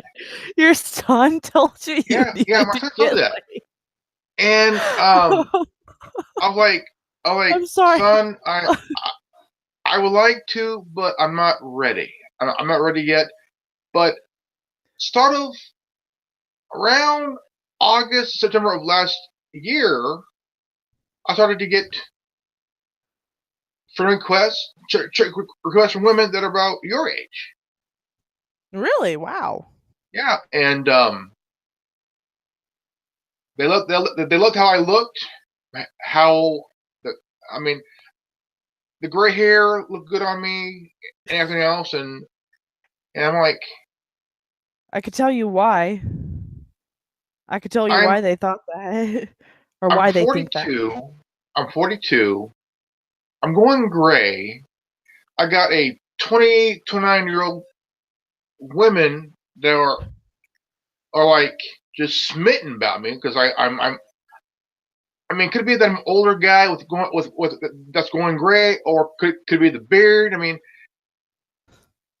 one of them loved the beard. They loved the Mm-hmm. beard, and that's same with my girlfriend. She loves the beard. We met on POF playing a fish. She says, "Whatever you do, don't shave the beard," because my son's mom loved it when I had a goatee. She loved the goatee, and our girlfriend, she loves the beard. Mm-hmm. We were at the planetarium, and I was going, I'm about to blow up the earth, like my Russian. She cut my beard and go, shh, why? And so I was like, is that my brain thinking? I'm what I'm thinking. Shh. So and it was a good time. I had fun, and we kissed, and the third time we kissed, kind of laughed and smiled and kind of laughing up or whatever. I'm like, all right. So I smiled and walked away and just laughed like, yeah. But this time we Frenched. Um, We Frenched, and I was like, I haven't Frenched any. I I haven't Frenched a woman in 12 years. 12 years. So it's like about damn time. Wow. oh my but goodness. but here I got 28, 29-year-old women that I've talked to within since from August to about December. Just doesn't me pictures, and they'll ask me for a picture, and they'll tell me how handsome I look, and there's a couple that'll send me nude pics, and I'm like, so that's how 28-year-old looks. Nice. So And there's a joke that I made out of blue. I said, I take a picture of my wing and the camera add 10 pounds. Well, when ask, prove it. I ain't gonna prove it. No, prove it. It had 10 pounds. So here I am. I'm showing my wing in a photo to, and I'm like, I don't know if I can handle that. Yeah, trust me.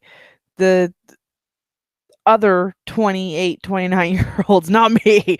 But No. other ones, they are high maintenance, very. As a matter of fact, like I said, my nemesis, she was high maintenance, still is. And she used my brother's money rather than using her own. She used a lot of it, and well, all of it at a point in time for about a whole year, until she left him a week before their wedding. And or no, sorry, the day before their wedding. Yeah. Um and so that's one of the many reasons why she became my nemesis, was because she was superficial. Sorry, she's superficial. She is shallow, a cheater, and a gold digger. I hate those. Yeah. What's Right? funny is that there are videos on YouTube and Facebook where these guys would expose gold diggers. Mhm. It's funny as shit. I agree. I think it's hilarious. First they'll flirt with the girl, the woman. They'll say, "Well, I got a boyfriend or I got a husband and whatnot." Yada yada yada. And they'll go to their car, which is a badass car, and they'll look and they're like, look at them, and they'll say like, "Do you still want to go to dinner? I thought he had a I thought he had a boyfriend or a husband or whatever." Well, they could wait, and so the guy would bring out a gold covered shovel, and here you go. What's this? Dig for gold Right? because you're a gold digger, and it's funny as Exactly. shit. It is. It's hilarious. I mean, they're not bad looking. I mean, shit. If I wasn't dating, I'd be like, But Uh-huh. um, I don't like gold diggers. I don't like mind games. I mean, if I'm playing a I game, go agree. play Monopoly, man, and learn how to cheat yourself. So, Or there's if you want to play mind games, go ahead and go play Scrabble. I'll guarantee you'll lose. Because oh yeah, the women that are my age, they cannot spell for the life of them. And in my mind, I'm like, how the hell did you graduate or even get past first grade if you don't know how to spell correctly? And I'll admit, yeah, I make some grammatical errors sometimes, but that's because my mind is going, well, my mind's gone because of 3 pregnancies. And I have a 4-year-old son that, yeah, he's a little angel, but he's also a little demon at the same time. But, what bugs me is that they'll say like am or it's like never I am or whatever. It's just like am. I was yeah, am. like, am what?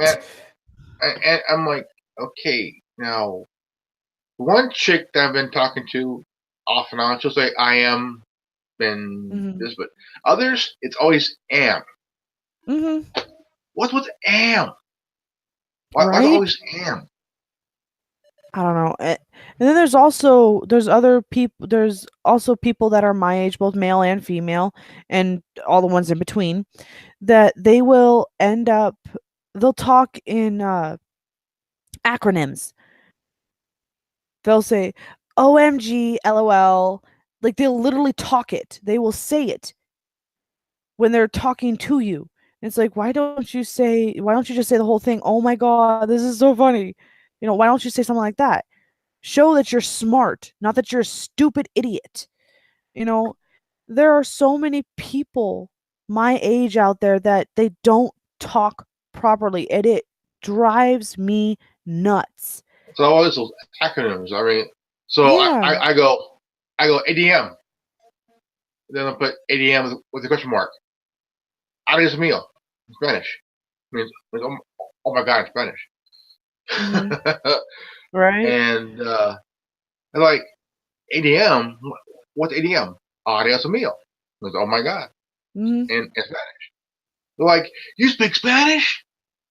Well, a little bit, just not fluently, but just enough to get by a little bit here and there. But I'm not really Yeah. fluent in Spanish, but I just know enough to get by, you know. And Mhm. I'm half Mexican. My dad's Mexican. My mom's Caucasian, and I look more Mexican. I look more Mexican than my sister. My Mhm. sister looks more like a white girl, blonde hair, the green eyes, everything else. And my niece, my sister's daughter, looks like my sister at that age. Facial features, the everything. Mhm. Are you she work clone or whatever? You know what I'm saying? Like, I mean, spit image, the hair, the features. Like, I bet you're a clone, weren't you? You know. Mhm. But my niece, she's tall, really tall. My sister wasn't that tall at that age though, Mhm. at 12 years old. And my son and I went to Oklahoma. Him and my niece would like bicker and whatnot. I'm looking at it, I'm going, man, shit, remind me of me and my sister and shit. You know, like what the fuck, you know? And Yep. they're bickering, they're picking at each other. Like, man, was this for singing or what? Because Right? my niece looked like my sister. My son, you know, looked like me, straight up. Mhm. And they're like,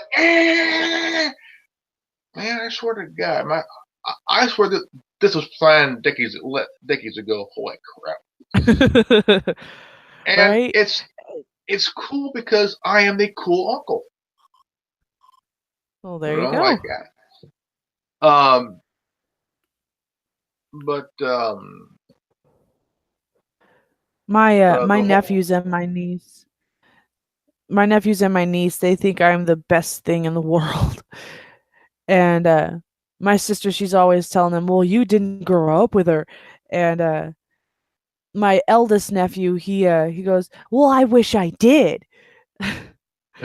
And it's funny because I see my nephews arguing with my niece, and I look at them and I see my niece looks just like my sister did when she was young. Curly strawberry blonde hair and pale skin, bright blue eyes. And my nephews look like my brother.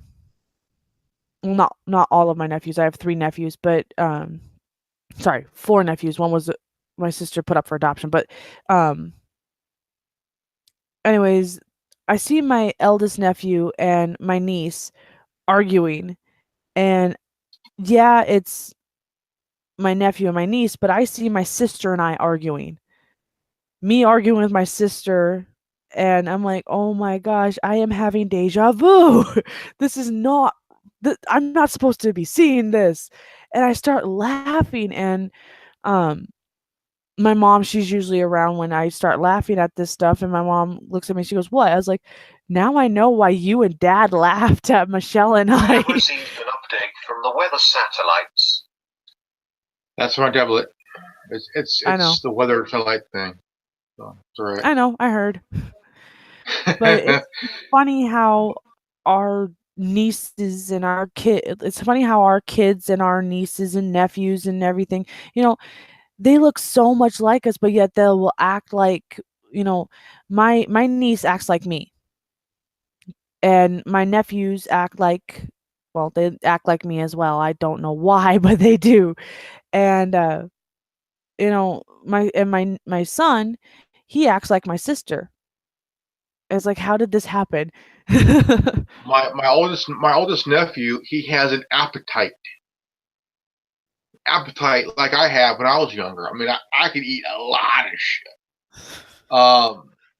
And my son, sometimes he'll act like my sister, like to a certain degree. But Mhm, my oldest nephew, he will eat a lot. Okay, he will mhm. eat his parents at house and home. I mean, um, he'll eat one thing and they'll be like, "I want another one," or I'm like, "Dude, kind of, hey, chill, man. Just Like, let take your it stomach settle." easy. But I'm hungry. Hey, when I was your age, I ate a lot too, but hey, I knew my limit, man. Holy shit, you know. Um, Yeah, I know. she told my My mom, middle she goes, Bubba has my brother's appetite. So like, so my mom will tell me, your nephew has your appetite. I go, I know that. He's a lot. What the hell, I mean, he'll eat like, um, wait, I helped my sister cook chicken patties. I mean, like, kind of I like to do a little improvising on how to cook things a little bit here and Mhm, there. So, they had vegetables and chicken patties, whatever. I thought, you know what? So in the freezer, trying to find something that could be kind of a alternative to whatever, found yeah. curly fries, frozen Ooh. curly fries. And I thought, you know what? Maybe we could add this to the vegetables and the chicken patties. So I thought, okay, Mhm, let's do that. So we cooked up. So I cooked up 12 chicken patties and some curly fries and kind of some vegetables and why not? mhm. Because while I was there, I kind of relieve the stress from my niece because she cooks and does dishes at told you old. And so kind of while I was there, kind of help helped a little bit. So I mean, it was kind of Yeah. improvising. That is honestly the I like it when like with my brother being here with me and my boyfriend and my son. I am so relieved that he is here because my son has never been happier than when he plays with his uncle. And my brother, he's actually offered to clean my apartment tomorrow. All of it. And I'm like, "No, Steven and I will help you." And my brother goes, "Oh, no, you don't have to. I want something to do because I can't do anything right now and I feel like I need to do something." And I said, "Well, that must be what comes with being a Marine after you've gotten out because you always have something to do when you're in the Marine Corps. Marines always have something to do. Um, whether it's duty, or it's cleaning their barracks or, whatever else. There's always something."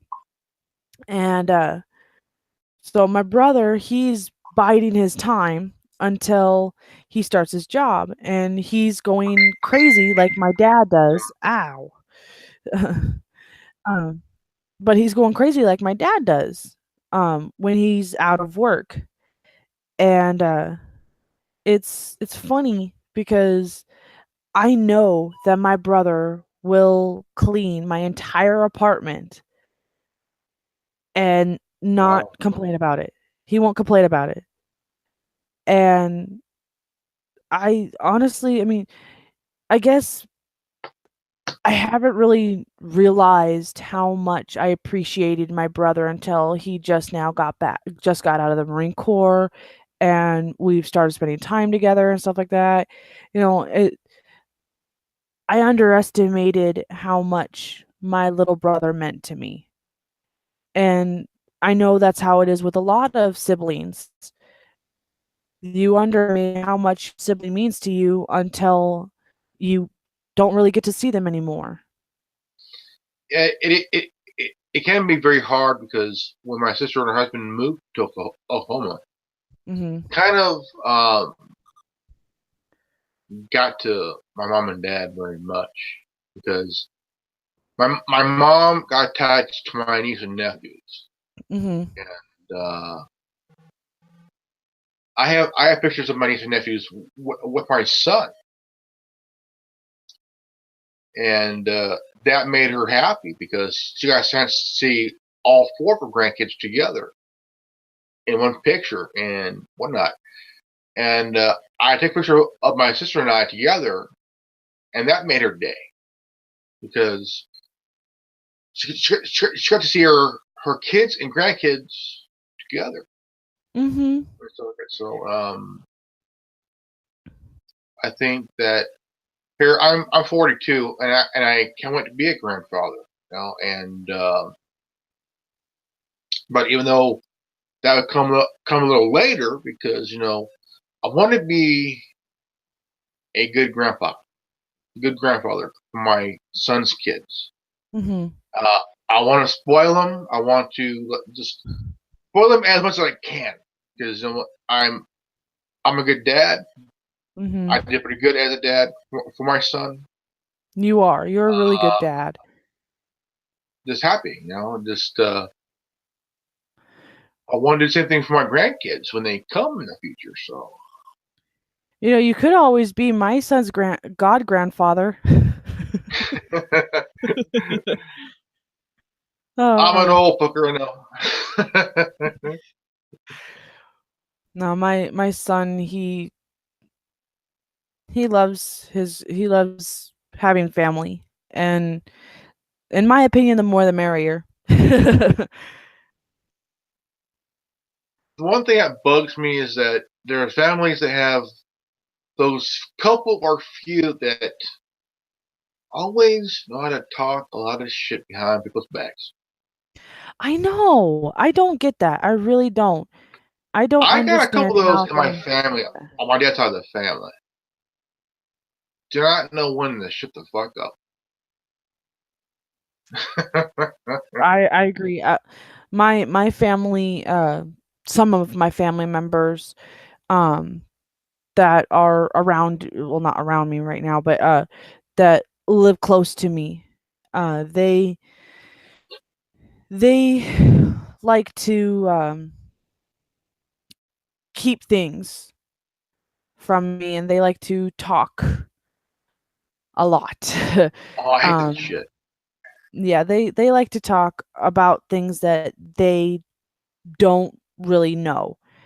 Um, I'm trying to I'm kind of like trying to tiptoe around the tulips here because of the fact that I don't want one of my family members to see this and it come back on me. But you know what? Screw it. They like to talk shit about my boyfriend, and I I don't appreciate it.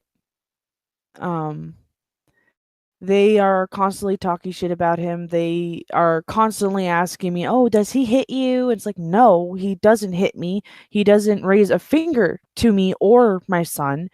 The only thing he raises is his voice, and even then it's rarely." And they just don't seem to get it. They seem to think that he's this horrible person, and he's not. And I've tried explaining to them that, look, he may have some issues with certain things, but it's none of your guys' concern. Don't worry about it. Him and I are working on it. Um, That but they that that was just. like that was like with my, that was like with my brother-in-law for a Mhm. while, and for a while when they found out that he was married to his ex-wife at the time when him and my sister were together. Um, it was until that divorce was filed that they got married. I mean, it was like he was I was dating his ex-wife Mhm. for a bit, and my family thought that's strange. That's like a Jerry Springer episode. So fucking what? Right? We her and I her and I met in November of '05, the year my mom had her bypass surgery. My mom had a triple bypass surgery back in '05, and I met my brother-in-law's ex-wife, and we were like, wow. Mm-hmm. And so over all of December, we were like just calling and chatting and stuff and talking and whatnot, because she went back to South Dakota, and we were talking a lot. Mm-hmm. And then around January, they came and picked me up, and they lived in Richmond for a bit there. And the day I went up there, her and I had sex the first time that day, Oh wow. and it was like, wow. Mhm. I mean, we had sex 15 times that I was up there. 15 times. Holy we were up there. moly. And I was supposed to lay on the futon bed that was in her room, but I ended up sharing a bed with her that whole entire time. Oh wow. So after they lived in Richmond, they came back to the Central Valley.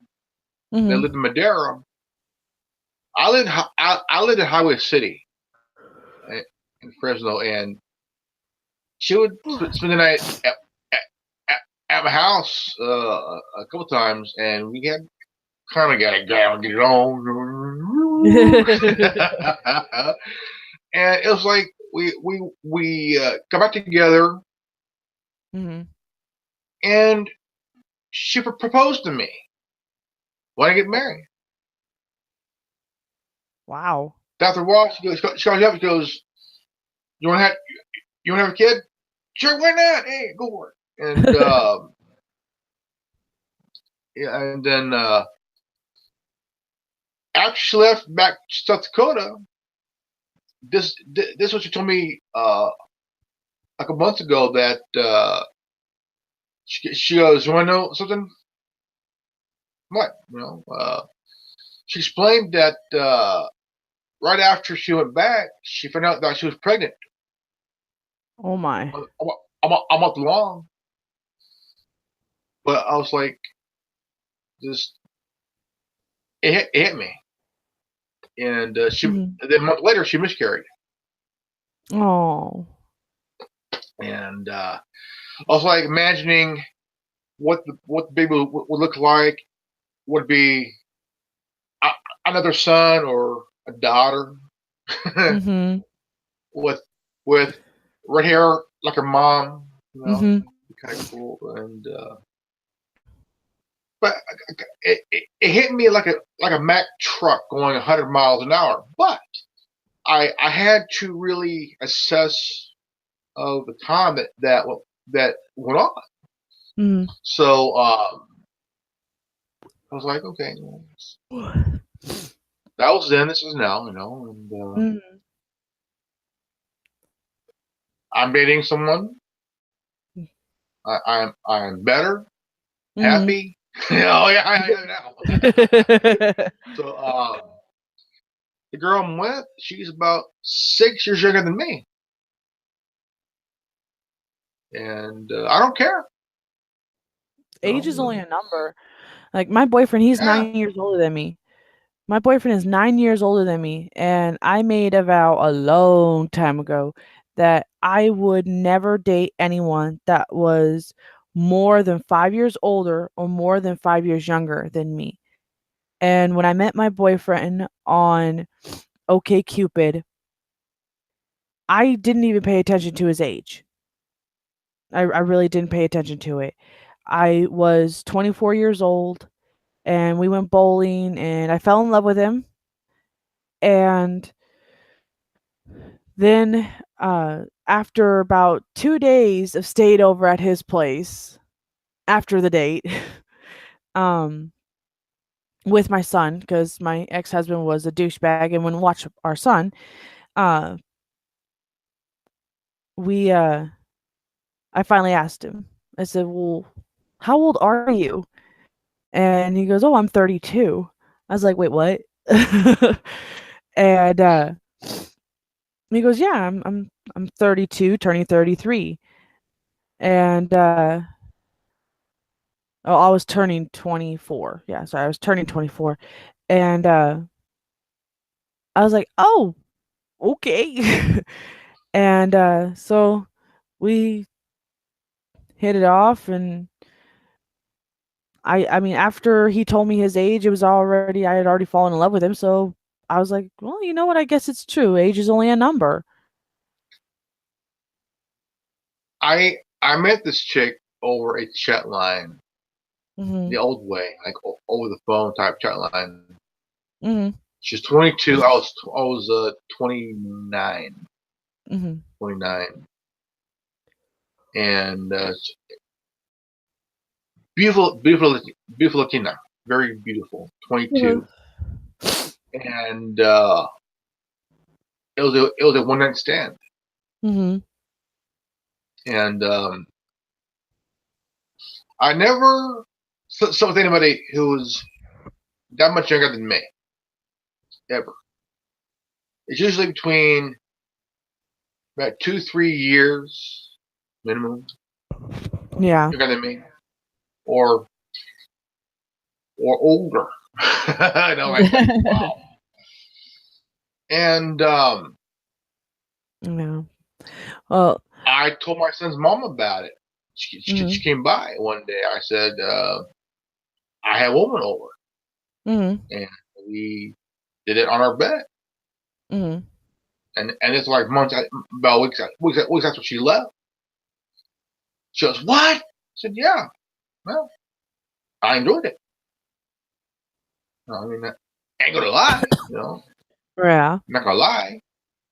Um, then, you know, uh, 22, very, very beautiful, Mhm. and it was awesome. And like, and this was the first time that I had sex with a skinnier woman, because Mhm. I was in a relationship with a much bigger woman, and we had sex a lot. Yeah. So I got used to having sex with a bigger woman. But the time that Mhm. I had sex with this 22-year-old, it was like, wow, holy crap. Um, but it was a lot different. And then the woman Mhm. the other woman that I slept with, she was skinny. I mean, not skinny, but kind of stocky a little bit, Mhm. and different. And Mhm. when I slept with my brother-in-law's ex-wife, the same thing. It was like kind of different because I'm so used to uh, plus size women. I was in a relationship Mhm. with two of them, and it was kind of that difference, but it felt good. I think, Mhm. wow, you know. Um,